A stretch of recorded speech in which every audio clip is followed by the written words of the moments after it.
Rally को लेकर दो दिन से बाबूलाल मरांडी जिले का दौरा कर रहे हैं।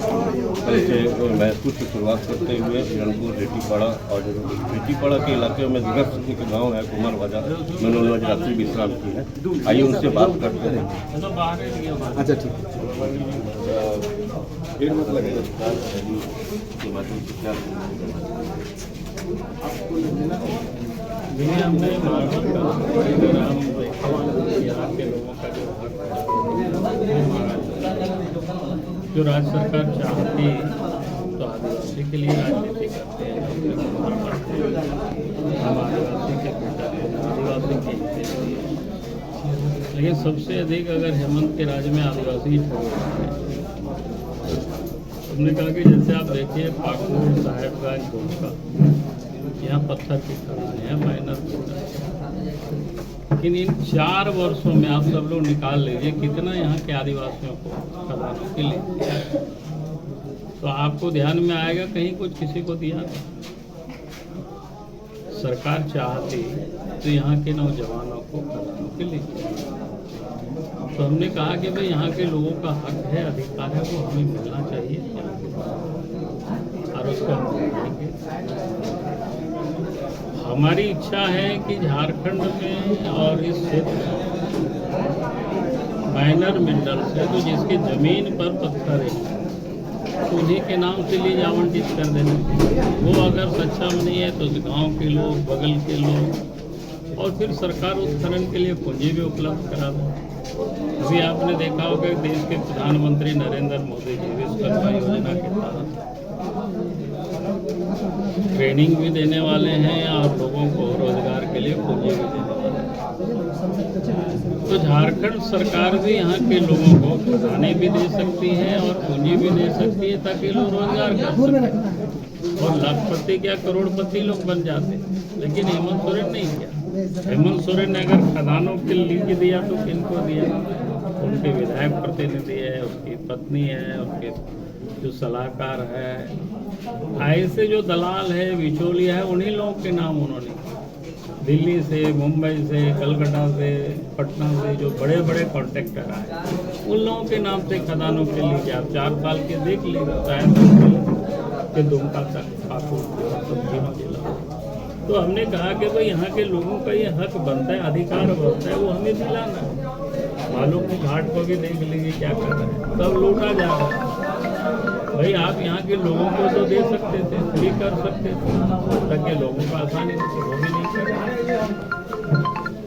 उसी प्रकार से अगर आप देखें जो भारत सरकार जैसे पेट्रोल पंप, गैस एजेंसी जो सरकार की ओर से आवंटित तो एसटी को भी, एससी को भी, विकलांग को भी, महिला को भी उसमें से वो कैटेगरी में लोगों को देती है ताकि एम्पावरमेंट।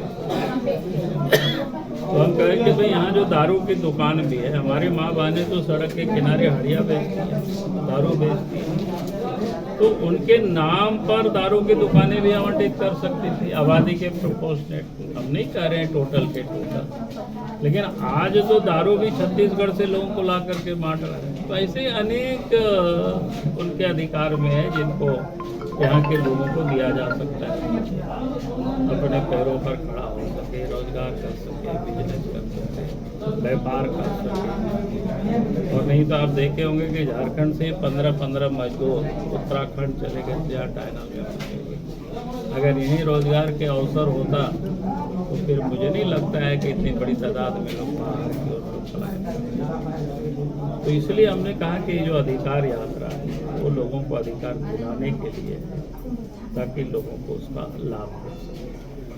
बाबूलाल जी, आप ऐसे राजनेता है जो रेतीपाड़ा ऐसे दूरस्थ इलाका, पिछड़े इलाका के गांव में आपने राज दिखाया, क्या महसूस हो रहा है? कितना विकसित ये इलाका है, कितना ये विकसित है विधानसभा है, कितना विकसित है लोकसभा?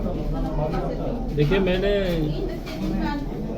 पहले भी देखा कि चूँकि इस क्षेत्र में वर्षों से मैंने आज़ाद भारत में बीजेपी से कभी विधायक नहीं बने, चाहे बरहेट हो चाहे रेतीपाड़ा, क्योंकि काम के केंद्र बिंदु में विधायक होते हैं, क्योंकि वो सरकार को इन्फॉर्मेशन देते हैं, सड़क या जो भी ज़रूरतें होता है वो काम होती है। तो हमें लगा कि पिछले दिनों भी जब हम आए थे साहेबगंज, उस समय भी मुख्यमंत्री आए हुए थे पाकुड़ साहेबगंज। उस समय मलेरिया का काफ़ी प्रकोप था, काफ़ी लोग मर भी गए थे।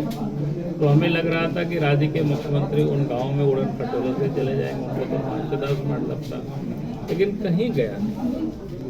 हमें एक दिन प्रोग्राम को, आगे के प्रोग्राम को पोस्टपोन करना पड़ा और फिर उन गाँव की ओर हमें जाना पड़ा। संताली गांव भी गए, पहाड़िया गांव भी गए, नीची पड़ा भी गए, सुंदर पहाड़ी भी गए। लोगों की बड़ी दयनीय दशा। और आज भी हमने प्रोग्राम बनाया था तो हमने लोगों को कहा था कि गाँव में कहीं हमारा विश्राम बने, गाँव में हम रुक सकें, गाँव के लोगों से मिल सके, लोगों की तकलीफ को हम जान सके, क्या क्या समस्या है। और वास्तव में हम जब आए जहाँ पर रात में हम रुके थे तो हमें लोगों ने बताया कि आज से 5 साल पहले हॉस्टल ने आवासीय विद्यालय बन करके तैयार है, एकलव्य मॉडल स्कूल, लेकिन अभी तक सरकार ने उसको चालू नहीं किया। भाई बन तो बिल्डिंग गई थी, क्या कहते हैं, रघुवर दास जी जब राज्य के मुख्यमंत्री थे, अभी 4 वर्षों में तो उनको चालू करना चाहिए था, क्योंकि उन स्कूलों में, उन आवासीय विद्यालय में ट्राइबल बच्चे पढ़ते, संथाल के बच्चे और बच्चियां पढ़ती,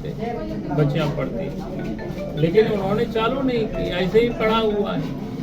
अभी भी अब 5 साल से पड़ा हुआ है, बिल्डिंग बन करके तैयार है, बल्कि और नए बिल्डिंग बन रहा है, तो ये चालू नहीं। बगल में लोगों ने बताया कोई पहाड़िया आवासीय विद्यालय है, वो भी बन करके तैयार है 5 साल से, वो भी चालू नहीं है, प्रिमिटिव पीटीजी ट्राइब्स के लिए।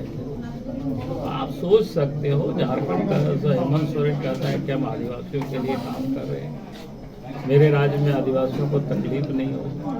भाई इतना करोड़ों की प्रॉपर्टी पड़ी हो गई, बिल्डिंग बन के तैयार हो गया, अच्छी बिल्डिंग बनी, लेकिन चालू नहीं किया 5 साल।